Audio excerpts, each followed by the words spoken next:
There's a big elephant in the room. No, I'm not talking about you after you put on some COVID quarantine weight. There's some elephants in the room, multiple elephants, and we have to discuss these elephants tonight. Also, the Jeep Cherokee's wrong? All that's coming up right now on I'm Right.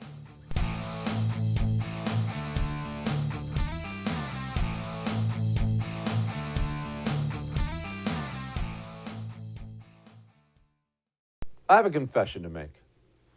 You know I'm a bad person. This is not news to you. I tell you all the time, bad human being. I fully admit it. Sociopath, I get it. Don't look to me for guidance on these things. But somewhere deep down, there must be something of a conscience left. Not much. Most of it's just covered with Doritos dust and beer at this point. But there must be some bit of a conscience left because I have this guilt thing about the show. Not what we do on the show. We have a blast. Everybody knows that. What I don't do. I don't really ever talk about the debt, the national debt. Why? This is going to get even more uncomfortable. Because people don't care about it. They don't care about it. I care deeply about it. People do not. The chances that you actually care about the debt, but I've seen the number. I've seen the polls. Number after number after number. It's low every time. You'll look at the issues people care about, and I mean, there are important issues on there. You'll get taxes and immigration and abortion and all these other things. National debt's like 20th on the list. You got to read the fine print to ever get to it. You don't care. People do not care. And it's not your fault. The truth is, you, an American living in 2021, have never, ever seen bad results from our national debt. You've heard politicians talk about it. You've heard people on television like me talk about it occasionally, but you've never woken up one day and had to bring a wheelbarrow full of money down to the pharmacy to buy a bottle of water because your currency's destroyed. You just haven't had that. You haven't had banks shuttering across the nation. You've never experienced it. I've never experienced it. And things you've never experienced, I mean, you can only hear people talk about it for so long and you stop caring. People don't care about the national debt, so I never talk about the national debt. I'll bring it up here and there, but on a long enough timeline, it's all that matters. You know, you and I can convince ourselves, and I do this too, that we're living in some unique era. This is different. This has never happened before. It's a lie. There's nothing new under the sun. National debt is a problem, has been a problem for powerful nations throughout the history of mankind. Maybe we should open up a history book and see what happens when the bill comes due.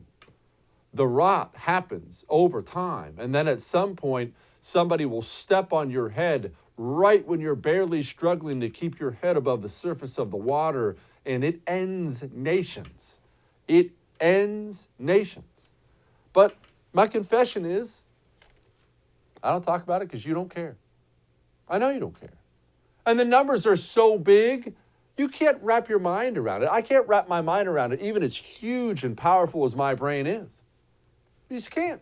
$1 million is really hard to wrap your mind around. Do you have $1 million? I didn't think so. Some of you might, but I didn't think so. $1 million is huge.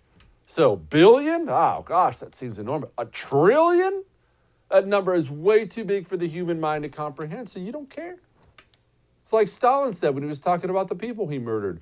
One death is a tragedy, 1 million is just a statistic. You don't care. They're all numbers on a page at this point in time. But mark my words, and I'll probably never talk about this again. Oh, who am I kidding? Yes, I will. But mark my words, there's going to come a day you and I are going to look back and go, maybe we should have cared about the debt a bit more.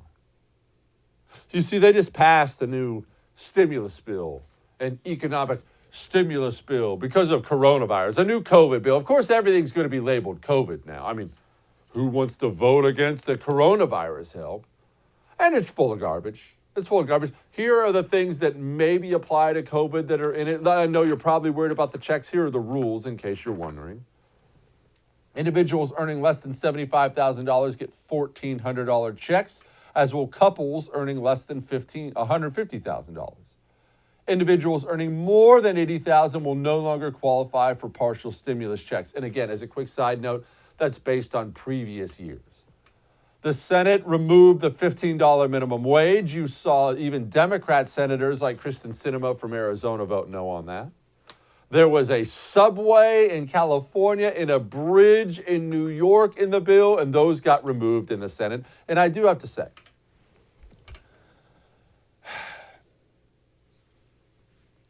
who put the bad stuff in the bill?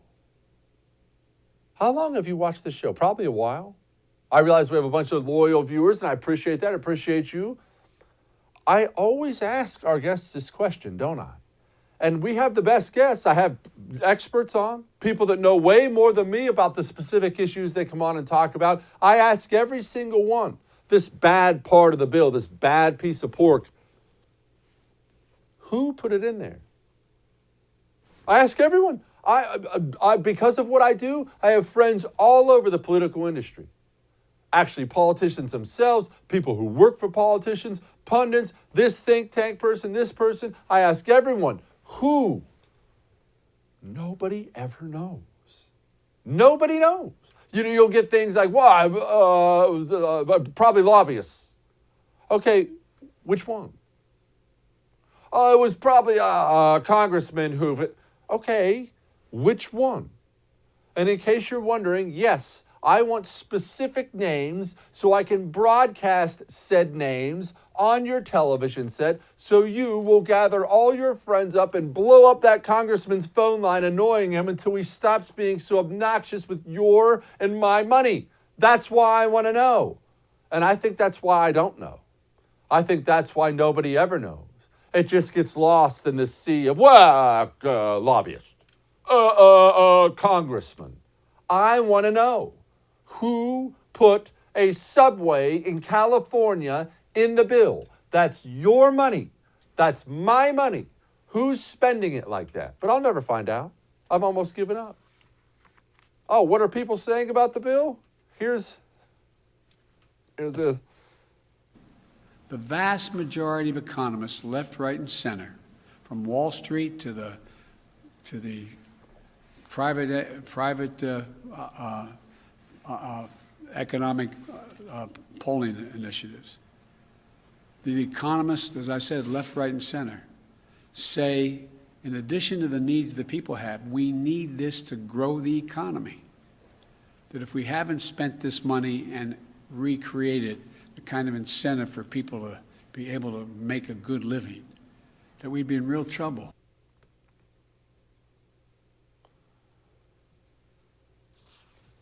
All right, well, what else doesn't have anything to do with coronavirus that's in the bill? Here you go.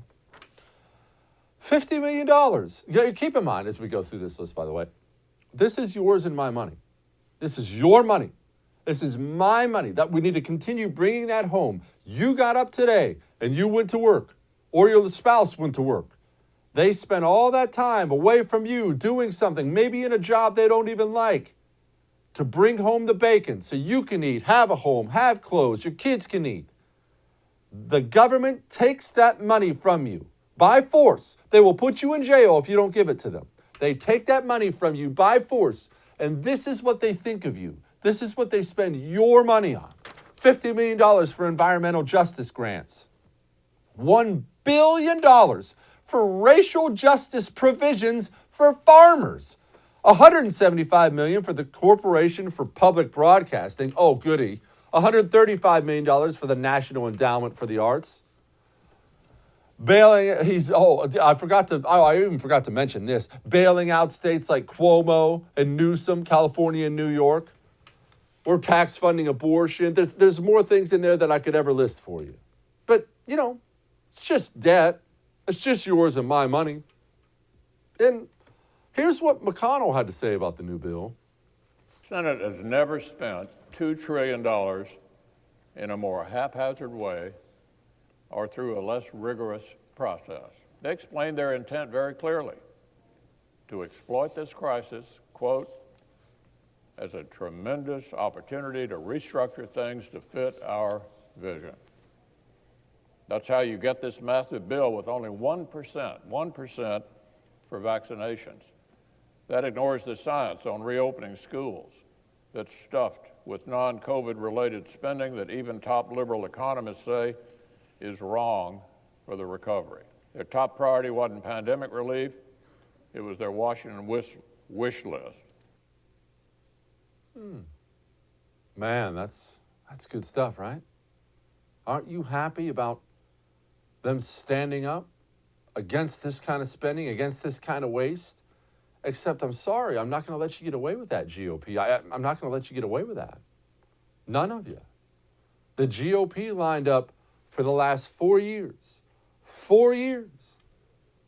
and voted yes, and voted yes, and voted yes, and voted yes on multiple massive spending bills, spending your money and my money on crap.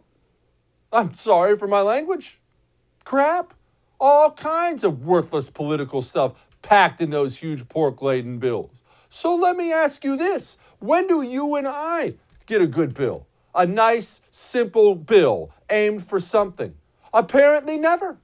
Because if the GOP Congress is going to pass it and the Democrat Congress is going to pass it, we're stuck with this garbage forever. And don't you dare, GOP politicians, and I know you watch, I know, I get your text messages after the show. Don't you dare send me texts like, well, you don't understand, I had to do blank, or I had to do this, or Jesse, if I didn't do this, my opponent would kill me in the ads. I don't care. Stop texting me that. I don't care.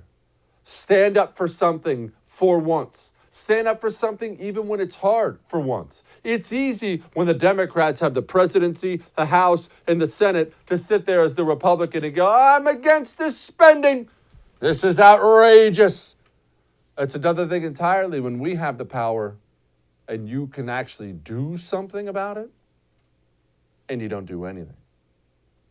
What have I told you time and time again? You can count on the GOP to fall on the right side of an issue at the precise moment it doesn't do us any good anymore. Oh, now you're against waste? Now you're against spending? Where you been, Jack? Where you been?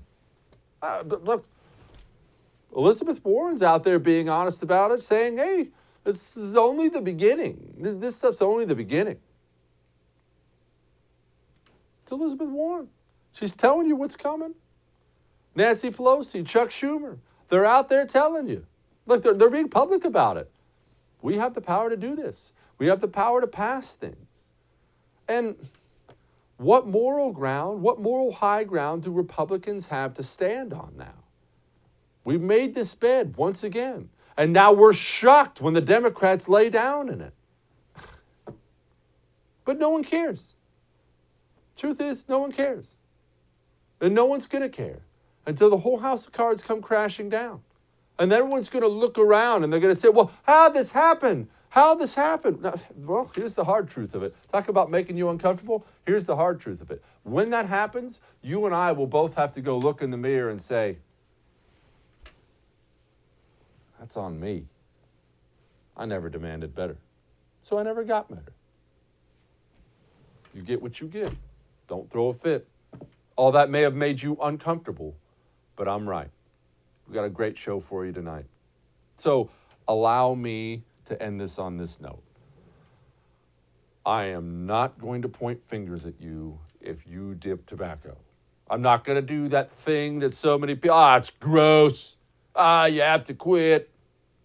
Because I did it for years. Years. Started as a teenager and loved it. Still think about it.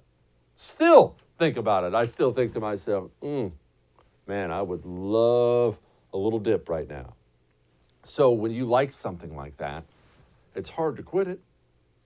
Look, it's hard to quit eating melty cheese. It's amazing. You have to be able to replace it with something else.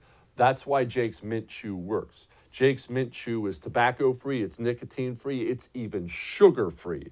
It's not just a replacement. It's not just a nicotine patch or some gum or something like that. It allows you to put something in your lip. It tastes delicious, tons of different flavors. Highly recommend the CBD pouches. but it's the way you can quit.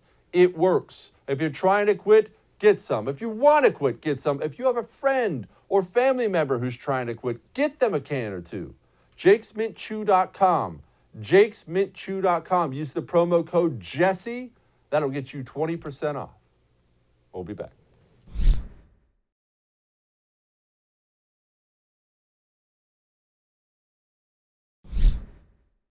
You want to hear something creepy?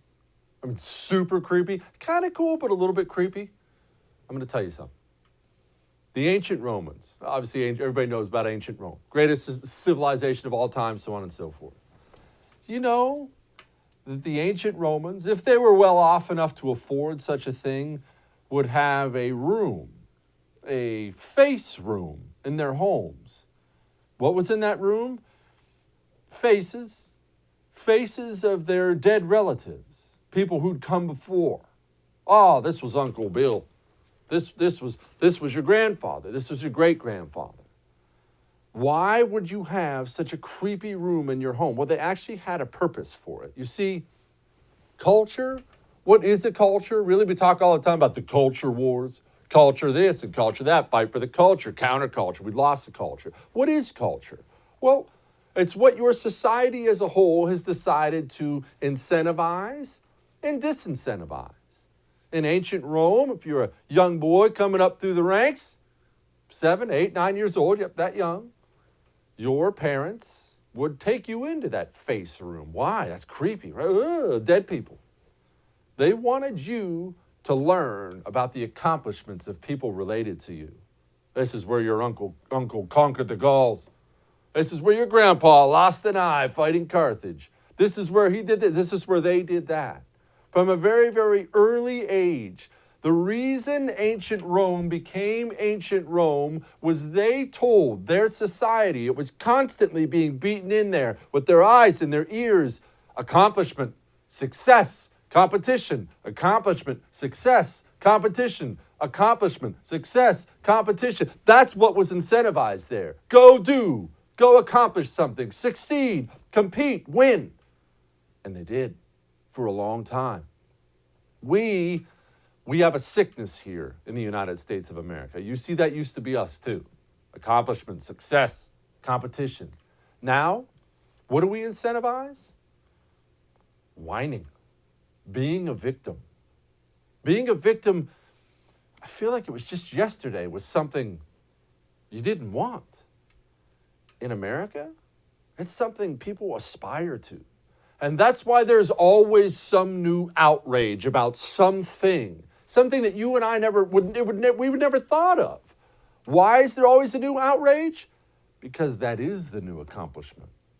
That is being a victim of something. Wow, I can't believe you got to do that. Our most powerful people in society.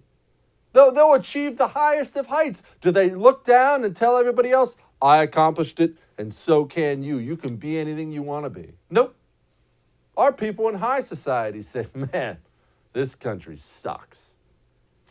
The New York Times, the biggest newspaper in the United States of America, the New York Times, they have a columnist. His name's Charles Blow. You ready for this? I'm not even going to paraphrase. I'm just going to read it. Quote, as a child, I was led to believe that blackness was inferior, and I was not alone. The blacks, you know what? Pause right there for a moment. I'm not going to sit here and pretend as if America has some bright and sunny history when it comes to black people. Obviously, there was slavery, which is detestable. And then after that, we had the fight for civil rights and all these other things. Detestable. But if you were, quote, raised to believe blackness was inferior, talk to your parents. If your parents are preaching that kind of message to you about your skin color, your religion, your ethnicity, whatever the case may be, your parents suck and they hate you. Stop raising your kids to think they're victims. I'm continuing. And I was not alone. The black society into which I was born was riddled with these beliefs. It wasn't something that most, if any, would articulate in that way, let alone knowingly propagate. Rather, it was in the air, in the culture. We have been trained in it, bathed in it, acculturated to hate ourselves. Who talks like this? Anyway, some of the first cartoons I can remember included Pepe Le Pew, who normalized rape culture. Speedy Gonzalez, whose friends helped popularize the corrosive stereotype of the drunk and lethargic Mexicans. And Mammy Two Shoes, the heavy-set black maid who spoke in a heavy accent. And just to clarify, I know what you're saying. Jesse, that's just one jerkwater New York Times columnist. It doesn't actually mean anything. Just ignore it. There's a new movie coming out, Space Jam. Pepe Le Pew is going to be in it. Because of this article and the outrage that came after this article, they cut the Pepe Le Pew scenes. That's the problem. People love being victims now. Love it. They live and die for it. Some idiot, some Disney cartoon we all pointed and laughed at. He was a mockable figure. Oh, look at this idiot French skunk trying to make out with the cat, and the cat doesn't want anything to do with it. That's so French. We were making fun of French people. Nobody watched Pepe Le Pew and thought, man, I can't wait to assault chicks like that. Oh, and Speedy Gonzalez, I remember as a child running around the house, yelling, andale, andale, reba, reba, because I loved Speedy Gonzalez so much. Everybody loves Speedy Gonzalez. But look, it's what we incentivize. Everyone wants to be one now. The chief of the Cherokee Nation wants to be one too. Today in 2021, as chief of the Cherokee Nation, I am saying categorically that I think it's wrong to use our name to peddle a vehicle. For most people, tribes don't even maybe seem real in terms of their experience. It seems something in history, and naming something after something in history probably doesn't feel too bad, particularly if it engenders some strong positive emotions. But I think in this year, 2021, we ought to be talking about the fact that tribes are still here. We're vibrant. We do a great deal for our people and our communities, and that our names mean something. And they've been here a lot longer than the Jeep Company and other corporations that have seized our name for profit. Of course. Of course. Look, just change the name of your vehicle. Just eliminate your cartoon. Just stop this. Just stop that. Just censor this. That's what we incentivize. That's our culture now. Maybe we need face rooms. All right. You know what else we need? Home title lock. I'm not telling you to do something I haven't done. I have home title lock for a reason. Your home title, if you're a homeowner, your home title is online. It is vulnerable. Anything online can be hacked, and to hack a home title is easy for these guys. They hack it, forge your signature on it, and they can financially destroy you. It's your biggest financial obligation. It's like having a suitcase with all your money in it and leaving it open on your front lawn overnight. Go get Home Title Lock. Go to HomeTitleLock.com and sign up today. HomeTitleLock.com. Use the promo code RADIO. That gets you 30 days for free. We'll be back.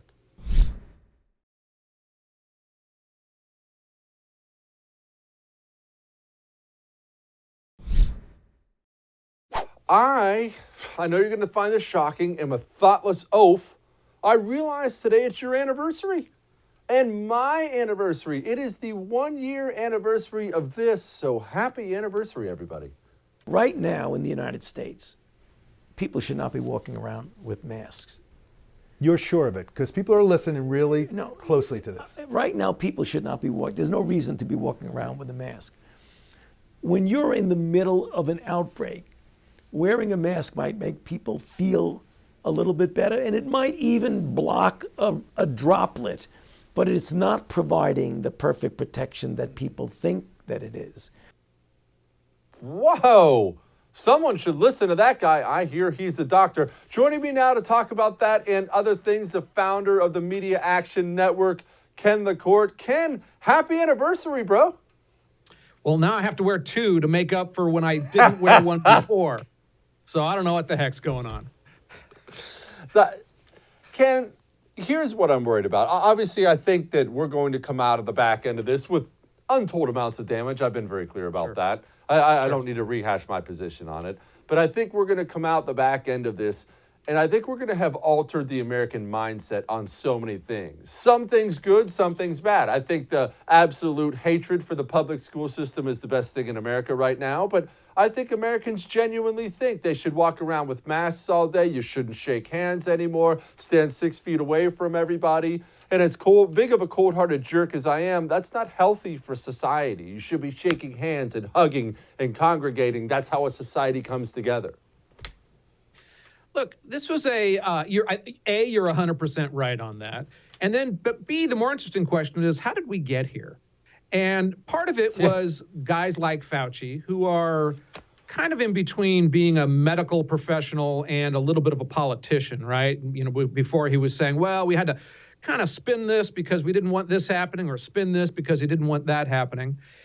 That was combined with the absolute adulation of this man by the press. I remember when it first happened, I was actually out in D.C. when I first heard of this guy. I was going to CPAC, and there was a notion that President Trump was not going to let Dr. Fauci just talk. And I'm listening to the AM radio, and man, they went into his resume and pumped this guy up like he was Arnold Schwarzenegger mated with Mother Teresa, because he wasn't Trump, and he was seen as an anti-Trump person for a while, and that's why he was revered in the press, and of course by everyone with a D after their name or who hated Trump.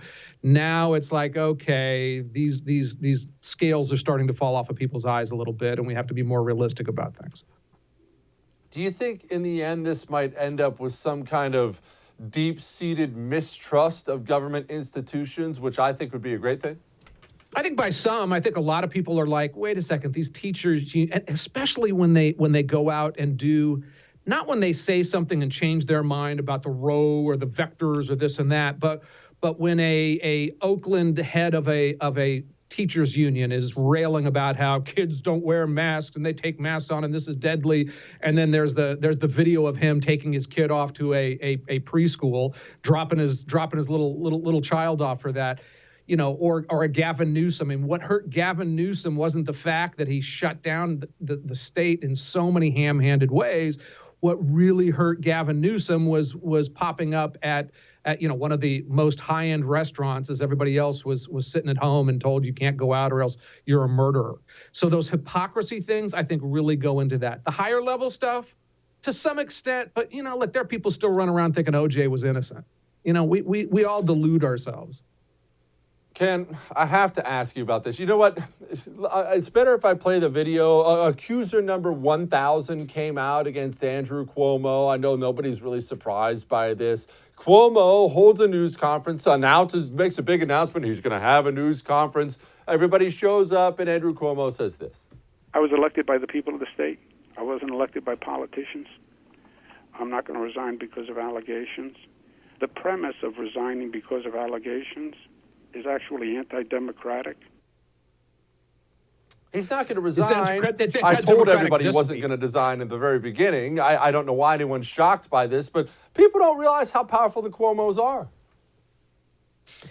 Yeah, I always try to keep a consistency of my own thinking on things like this. Look, I read some of the accounts, and some of them were like, they were certainly borderline creepy.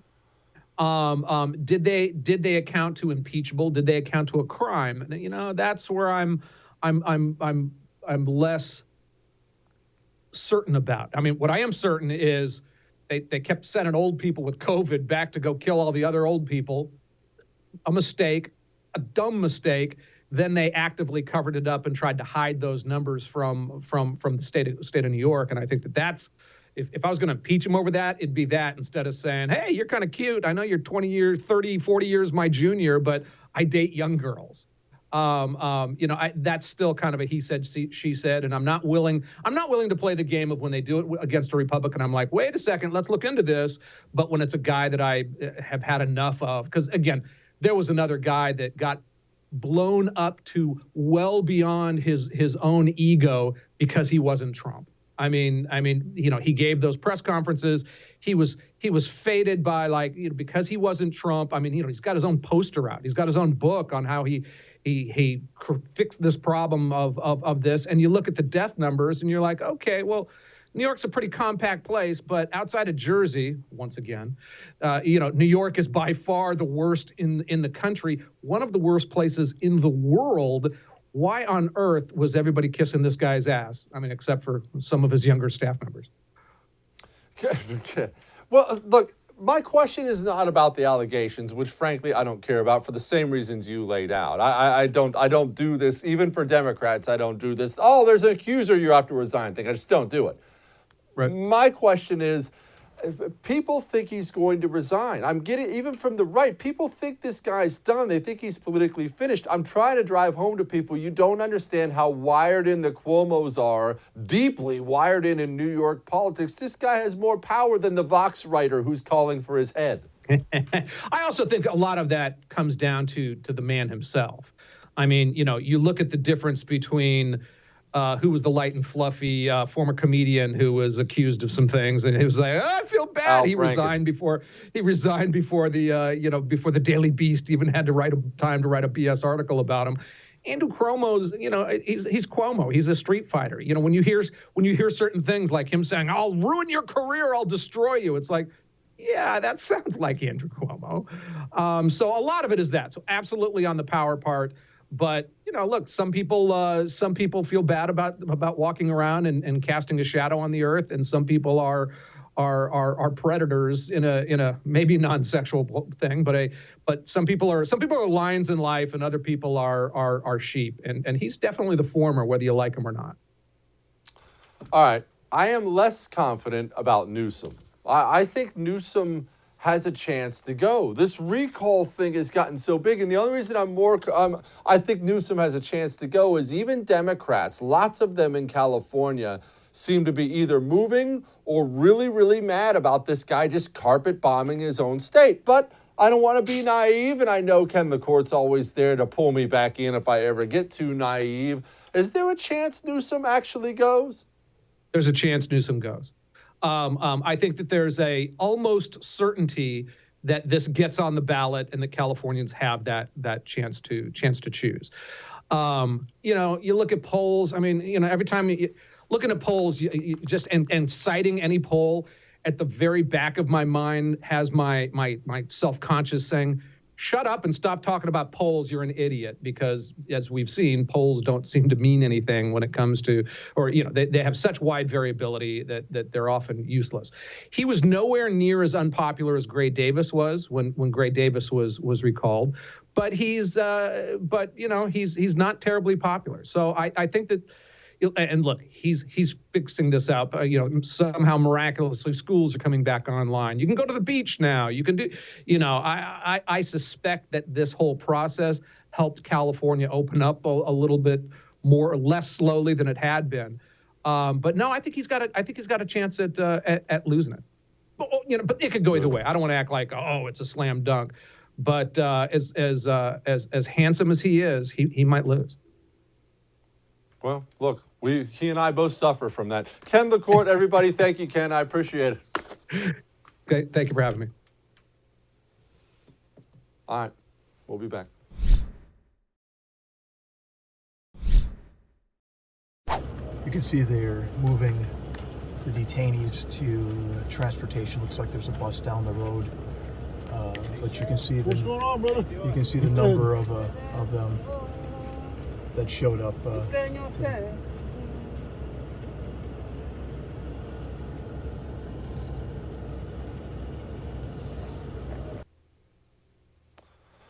Well, things look like they're going well down there. Joining us now to talk about that is Mark Morgan. He's the former acting commissioner of the U.S. Customs and Border Protection. Mark, why the sudden influx? I'm a right-wing hack, so my initial instinct is to point at the other side and say it's all their fault, but sometimes that's the case. Is it all their fault?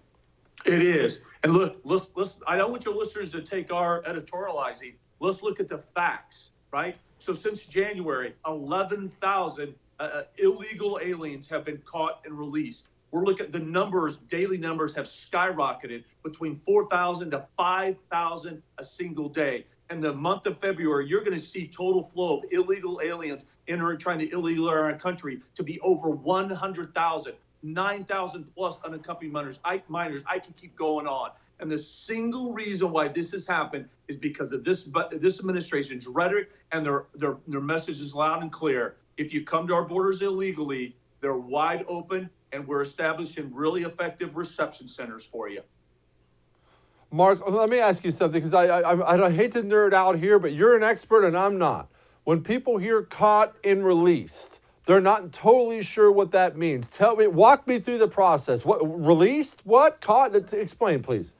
Yeah, so thanks. I appreciate that. So our immigration laws and systems were broke. And what the Trump administration did was give us a network of tools, policies, and authorities to deal with what was happening before.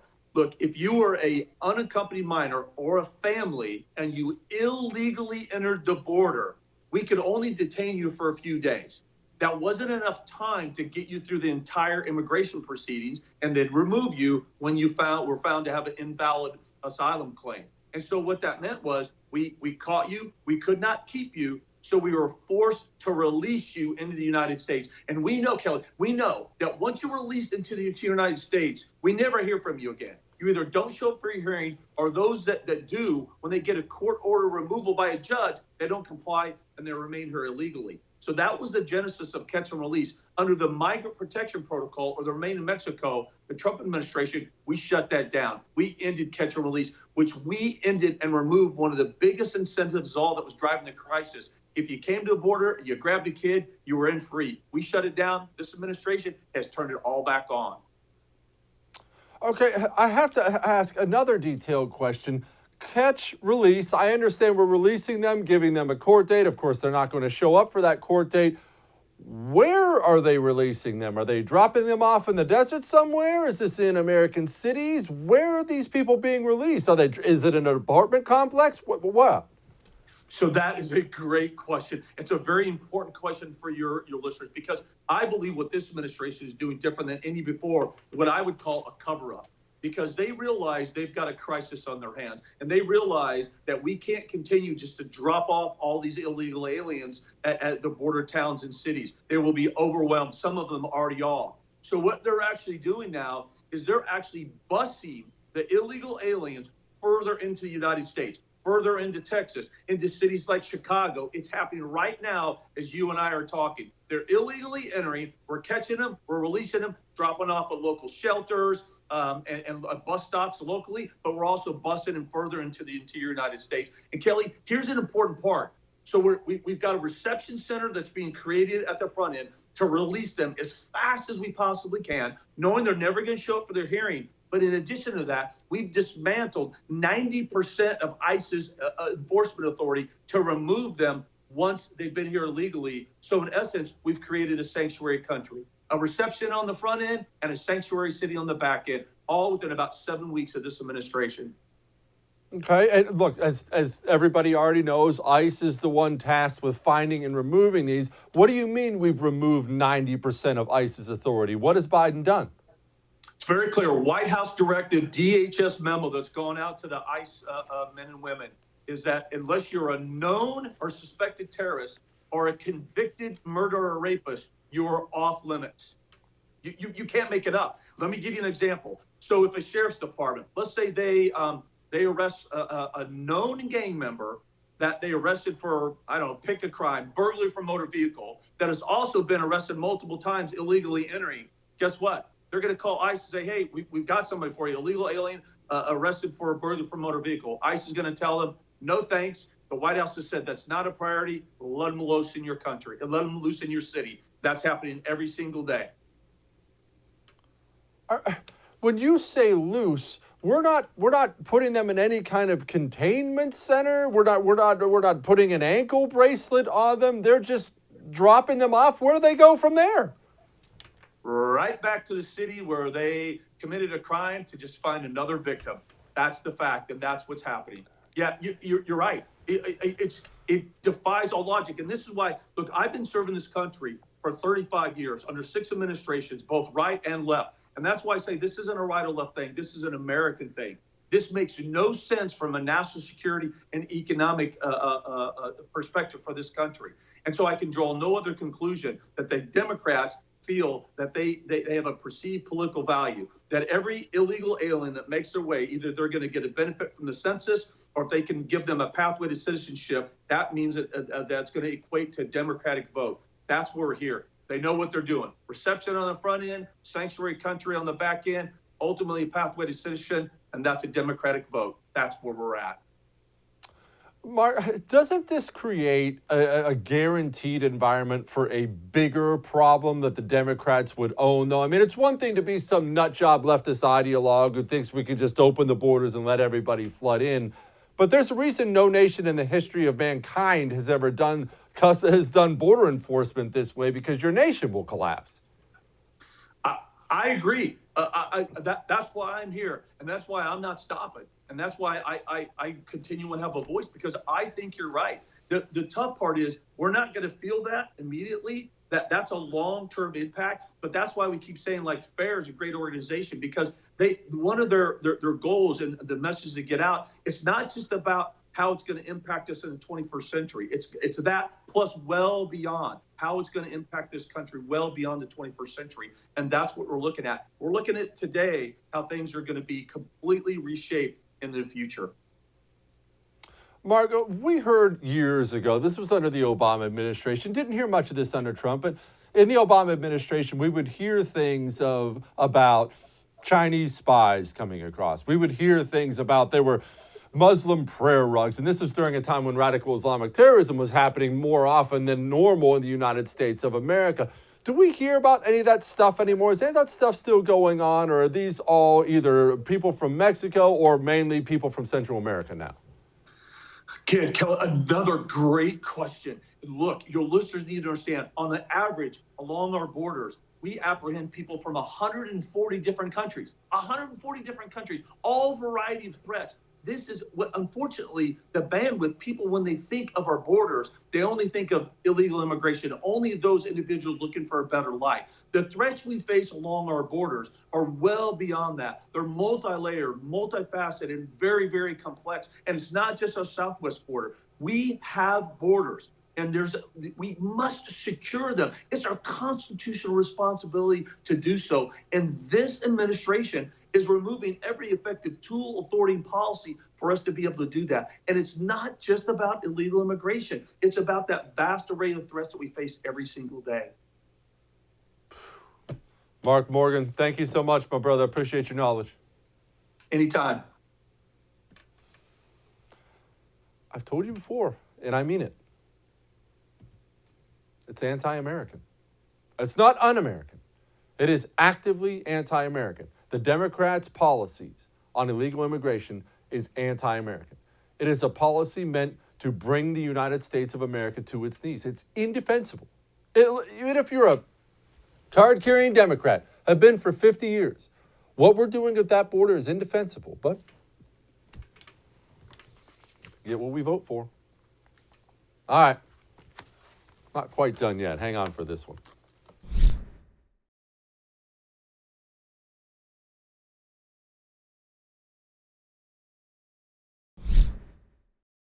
You know how I told you, move to a red state, make it redder?